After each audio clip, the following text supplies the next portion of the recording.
Hey there, and welcome to the People Who Help People podcast. This is the spot for HR and people ops pros who are all about building better businesses by putting people first. We chat with founders and experts who've been there, done that, and are generous enough to share what actually works. Thanks for listening, and we hope you enjoyed today's episode. Hello, everybody. Welcome back to the People Who Help People podcast. In today's episode, our special guest is Kim Barnes, who is the CEO and co-founder of Barnes Conti, and she and I are going to be talking about hiring for fit versus skill in a people business. Hello, Kim. How are you today? I'm good. Doing well. Terrific. Kim, I'm glad we finally got you on the show. You and I have been chasing each other for about a week now. Kim, welcome. And could you tell us a little bit more about Barnes Conti? I think you've been in business almost 40 years. Good. We're a leadership development company, and we're particularly known for teaching skills that they didn't teach you in engineering school or graduate school or business school, but skills that you're going to need if you're going to be an effective leader. So we focus on skills like influencing, negotiating, intelligent risk-taking, innovation leadership, those kinds of things. The difficult skills. People sometimes talk about hard skills and soft skills, and we talk about difficult skills, not soft, but difficult. And how do you typically engage with your clients? We engage through doing workshops. We do some one-on-one coaching. We do organizational interventions, team development programs, but usually we're there as experts in a particular set of behavioral skills. I used to do a lot of the more informal kind of team building, but in recent years, we've focused really on developing higher order leadership skills. Got it. Okay. And tell me about the team. How many folks are currently working with your company? Well, we have our small core team, and then we have a number of partners in various regions of the world. We have a number of people who facilitate our programs all over. So if I give you a number, it won't be accurate. Of course. Oftentimes we work well with a blended model, right? Like you said, a core team that helps with further development, and then we augment. We augment as clients need us to, or as geography dictates or availability dictates. Or language. Yes. All those things, yes. Okay. So speaking of that language, how many different countries would you estimate or know for certain that you've delivered your leadership training in? Probably 5 or 6 countries in Europe. We've delivered in China. We've delivered in Singapore. We've delivered in Taiwan and Thailand, and in South America and Chile, in Argentina. So I would have to make a list and count them up, but quite a number of countries. Truly, of course, and Canada, and yes, truly a global need and a global offering. So in recent years, how are things changed? In the last 1 or 2 years, several of the podcast guests I have spoken to how their business has shifted subtly or dramatically with the introduction of tools that give us answers, AI in one form or another. And I didn't know if that has changed your business at all, if you're adapting to that, if you're addressing that, or as I suspect, leadership development is somewhat timeless and maybe isn't as effective. We're looking at it. We're trying to see where it can be helpful. I'm a writer, and so there's certainly times when I can use a hand. Sure. I haven't been using it a lot, but I'm sure more in the future. The biggest change for us came with the pandemic, when we had to all of a sudden take all of our classroom offerings and convert them so that they could be done in this kind of way. So that's probably the biggest change that we've seen over the last several years. Okay, so you've gone a lot from fully on-site, I would imagine, or largely on-site, to either a hybrid offering, or has it swung pretty significantly to a lot of virtual training? Yes, it stayed that way. We, of course, now can do classroom training, and we do. Sure. But I would say the majority of what we do now is done in through this kind of method, partly because we do work with a global audience, and a lot of our customers have global teams, so it runs across time zones and countries. And so a lot of times a virtual offering is going to work better for them than having to fly everybody into one place. So Got it. And is your typical offering, and say a multi-day workshop? Is it, I'll call it classroom style, but in a virtual environment? yeah, How do folks consume? I think most often we these days we will do something in 3 to 4 hour segments, maybe 3 days in a row, maybe a couple of days one week, and then a couple of days the next week. So it depends. That's up to the client how they want it delivered, and we're quite flexible about it. Sure. Okay. Well, that makes sense. So the topic for today's conversation was hiring for skill versus fit in a people business. And let's just start with what's that question mean to you? How has it played out either through the years or recently? Well, my own experience with it over 40 years has been that I've done both, and I've always aimed to find people that are both good at what we need people to be able to do, but also will be a good fit. I mostly have been successful in that, but not every time. Okay. And there are some people that came and went. There's some people that I had to encourage to go Okay. over the years. But for the most part, keeping in mind both of those things, it's really not an either or. I think in our business, at least, it's good to make an effort to look at a number of people that have the skill set we want and then to interview for fit as well. And part of that means bringing in other people on your team to interview the people they're going to be working with. It was perhaps essential when we all worked in the same office, but it's still important, even though we no longer even have an office and we operate entirely online. And and because we have worked together for so long, it's still a pretty tight group. And bringing in somebody new, most recently, I did that about 2 years ago. Okay. And, and I very carefully chose for somebody that I thought would be a good fit for the group, as well as being someone who had the expertise I was looking for. And that has worked out beautifully. Excellent. Excellent. So strong skills and strong fit. Have you? Yes. And the fit is a little harder to determine, I think. Over the years, I think you do develop a sense of intuition about whether somebody's going to fit with the rest of the team.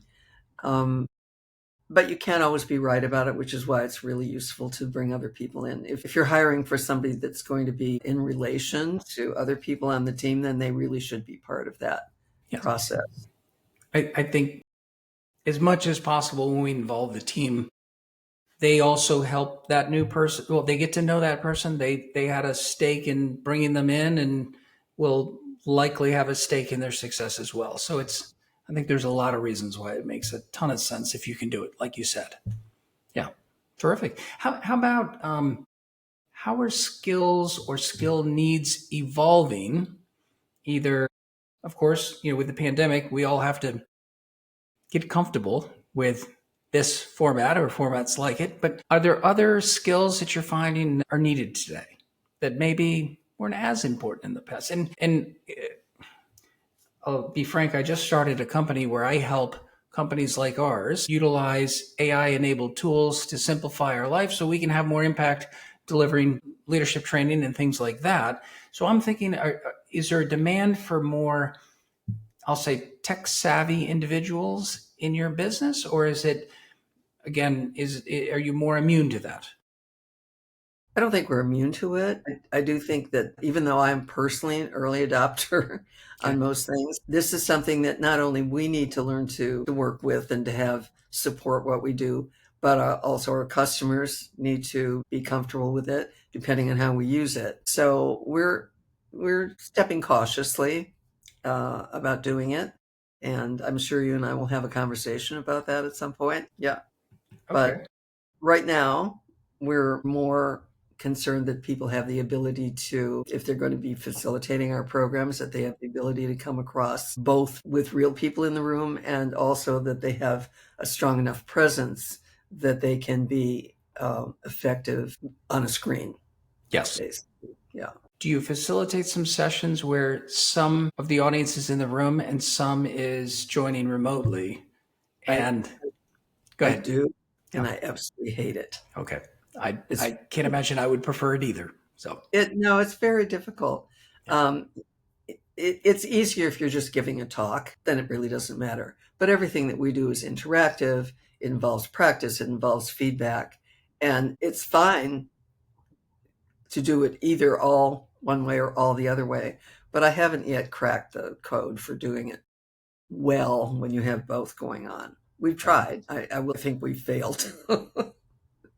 I don't know that I would succeed either. It's so easy to engage the people who are sitting right there in front of you, where you're Right. reading each other's body language, but then to A, remember, oh, I have a remote audience, and B, to know to pivot to engage them and make them feel as included as the people in the room has got to be tough.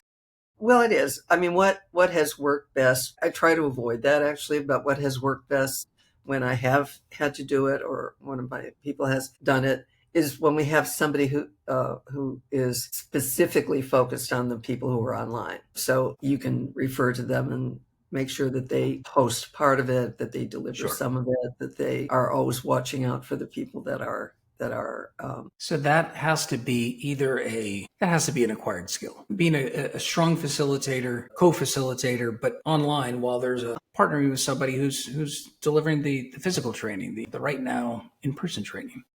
Yeah, I mean, I think that's something that most of us have had to learn to do Sure. in this business, but it's not easy. Yeah, you're right. Right. Kim, we spoke about the need to incorporate both the virtual audience and the actual audience sitting in front of you. Are there elements of your training, such as influence, where you're actually coaching executives on how to influence when they're engaging virtually? Yes, yeah. In my book, Exercising Influence, that people often read along with going to the class or without going to the class, I have a whole section in there on influencing when you're not in the room with somebody, when you're not face to face. And in our books that go with the programs that we do, we also have a section. So you can't avoid it these days. It's really important. But what's important is that it's, in a sense, it's not different. You're missing a couple of things that are easier when you're in the same room as someone, but you really communicate in the same way. You really set it up, think about it, plan for it very similarly. And I think we're all used to communicating this way. So, well, a few years ago when I first started writing about it, um, it seemed very arcane, but now it's just normal. We do it every day. So it's not really that different from influencing face to face. What are the differences? What if there's one or two things that you could put your finger or that you have identified and written into the book? What are some of the key differences to be an effective influencer virtually? I think that there's a certain intensity to being in the same room with somebody that doesn't exist as much when you're doing it this way. And so I would always encourage people to spend some time just chatting, getting to know somebody, not getting online and immediately trying to get them to take an action, which is really what influence is. So I think it requires a little more um, indirect chat before you get into the direct um, influencing work. There's not much else that's different. I would say that influencing virtually works much better if you already know the person. Of course. It's much more difficult if this is somebody that's new to you, and that's why it's important to take some time to get to know each other a little bit before you start trying to get them to take an action. Sure. Just following that thread a little bit. Someone mentioned to me the other day the importance of folks being able to see your hands when you're online. And I haven't mastered this yet, but I'm just trying it right now. I don't know if it's but when we're face to face, the point is when we're face to face, there's more body cues, right? And we don't have as many when we're online. So I'm intentionally exaggerating my hand movements, but do you spend any time on the nonverbal cues that are part of interacting virtually? If we're doing a practice session where we're trying it out, I would say, because you often can't really see the gestural part of communication, but the voice tone is really important. Okay. So the the way you use your voice, the way you indicate that you're ready to hear from the other person by pausing, changing the flow of what you're saying. So I think it has more to do with that. If you're full body and you can gesture, then it's the same as any other kind of nonverbal communication. But most of the time, when I'm on with somebody, this is what you see. You can't see my hand, so Right. I don't think about it really. I've been conscious of that since the person mentioned it. How do I work my hands more into it? Do I stand up? Do I, and it's when I figure it out, I'll let you know. Yeah, I do that. I mean, I do think that when people start flailing around like that, that's Sure. distracting. Right. And so I'm inclined to think that your hands are more likely to be a distraction unless you're using them very carefully to make a point or to emphasize something. Sure. Yeah. Sure. Was my flailing a little while ago, was that distracting or? But I'll stop. It's wonderful to interview people and get the opposite advice from Sure. Sure. Well, I'm not suggesting you not use your hands. I'm just saying that because we're operating sort of from chest up, in the normal course of things, you're not going to see the other person's hands very often. Right. And so if you do see them, it can be. I mean, I'm using mine right now because I do talk with my hands. But if I were to do it excessively, I understand. yeah, I think that's just distracting. Yeah. I don't think I'm going to incorporate it into my podcast, but I just thought while we're on the topic, sparingly. Yeah, sparingly. Yeah. I think it has value as long as you're careful with it. Sure. What's your favorite topic when it comes to leadership development? Certainly, it sounds like exercising influence is up there, but I didn't know if that's the thing that through the years you said, I really enjoy making a strong connection with a leader about. That's a great question because my mind always goes to influence and their effectiveness as influencers because that's kind of what I do. I think a lot of the leaders that I have worked with over the years are not so good at getting other people to talk. They're pretty good at talking themselves. But so the part of influence that I emphasize with them, it's what we call the receptive influence skills, the skills that draw information and ideas from other people. Most leaders have had a lot of practice in putting their ideas out there, but not so much in getting others to contribute. So a lot of great ideas walk out the door, virtual or actual door of the office every day. And so I think that's probably one of the most important things that leaders can learn to do. Got it. So if I could ask that question over, and I'm not going to, it would have been what element of influence or exercising influence is most impactful or most important to you? I like the idea of receptive influence skills. Like you, I've been a student of and a studier of leadership skills for many. Try to be the best leader I can be, but we all need a reminder on being better listeners and drawing out the best in others. Yeah. Yeah. And a lot of people think of listening as they either think of it as a passive activity or they think of it as, oh, yes, I learned about active listening in some class I took. But I think there's a deeper form of listening that the best leaders learn, which is not just parroting back what people have said, but going deeper and trying to listen to the things that the other person hasn't said, but maybe have hinted at or suggested. So your ability to figure out what the person would like to say but isn't saying, and to put that out there at the same time saying, I'm not sure if I'm understanding you correctly, but it sounds like you might be concerned about X. Sure. Okay.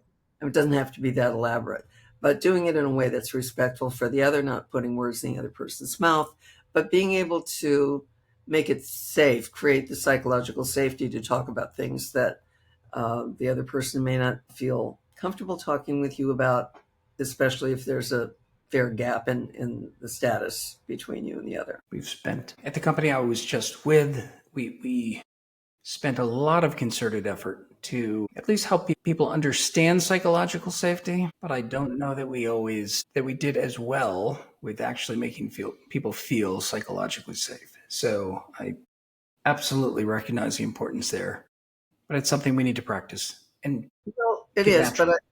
Do yeah, naturally. I think a lot of times people use the phrase, but they don't quite know how to put it into practice. And a lot of that has to do with encouraging people to offer ideas that are not quote unquote politically correct, encouraging people, asking people to come up with, if we didn't make all these assumptions, what else might we do? Let's take a look at everything here. Let's look at the assumptions that underlie them. And now take a minute to think about what would we do if we didn't believe that? So that you really get people, or ask somebody to be a devil's advocate. There are a lot of different ways to do it. Or just when somebody comes up with an idea that is pretty far out there, you might say, that's really interesting. Tell me more about that. How can we use that? How can we put that into practice? How can we make that work in our setting? Rather than saying, well, that'll never work here. Right. That's a good way to shut it down. Create Yeah. anything but safety. So turning a little bit to your peers who are maybe 5 years or 10 years into their journey of establishing a people practice, growing a people practice. What tips do you have for them, or what, I don't know, maybe things I wish I knew when I just started that I could share with others? I think the biggest thing is hire people that you can learn from. So don't look for other people that that are easy to get along with because they think the same way you do. They have the same background as you do. I think one of the great things for me when Isabella and I started Barnes Conti is that she grew up in a different country. She went through a different educational system. She understood life in a different way. And that really enriched both of us. And so I would say look for somebody that is different from you in some important way. And everybody on your team should have something that's unusual, something that they can contribute that is specific to them. And at the same time, shares enough values and enough, has enough common interests with others on the team. So you have to have both. Sure. That shared fit, and yet that our role as the leaders of the firm, the founder, the principal, et cetera, to draw out those differences and make the whole greater than the sum of each of our parts, perhaps. Yeah. Yeah. So, Terrific. How long were you in? Go ahead. I was just say, just in short, don't just look for people like yourself. Of right? course. Yes. Yes. How long were you and Isabella partners I think in the business? About 15 years, something like that. And then she went on to do some other things, but has always stayed in good touch. And we, as I said, we have remained very good friends. And her contributions were really fundamental to the company's success. I love how you've kept Barnes and Conti long after one of you is no longer day-to-day involved. I'm sure it was part of your brand, but at the same token, I'm sure it's a way to honor the woman that added to the richness of what you offer today. Kim, if others that are listening to this would like to have a chat with you, reach out, maybe get your ideas or take advantage of your services, what's the best way that they can reach you? Well, one way to reach is to go on the website, which is www.barnesconti, no and in there, just barnesconti.com. A way to reach me directly would be through my email address, which is bkbarnes@barnesconti.com. Another way, you can probably find me on Instagram Okay. or LinkedIn or Flickr for that matter. I'm happy to respond, and I can give a phone number if that's helpful. It's entirely up to you. No reason to, but if you'd like to, sure. Let me give you our regular phone number is 510 510 644 644. Okay. 0911. Yeah, but probably the easiest way to reach out to me is either through LinkedIn, B. Kim Barnes. It's initial B, middle name Kim, last name Barnes, or via email. Got it. Okay. LinkedIn and email. And if people want to know more about my ideas, I have a couple of books out there that people might enjoy. You mentioned exercising influence. Was that one of them? That's one of them. Okay. And another one is building better ideas. And that really has to do with a process that we call constructive debate. It's how to build ideas, not through finding people that agree with you, but putting ideas together from different sources and being willing to debate about them in a constructive way rather than in a conflictful way. Okay, terrific. So building better ideas and exercising influence. Did I get those Yes. right? Terrific. Yes. I also have a couple of mysteries out there if anybody is interested. Terrific. But if you go on Amazon and look under my name, B. Kim Barnes, you'll find those. Then the other question that as you have multiple literary offerings, do you have a favorite one? Do you have a favorite child? Exercising influence is my favorite child, I think. Yeah. Yeah. It sounds like you've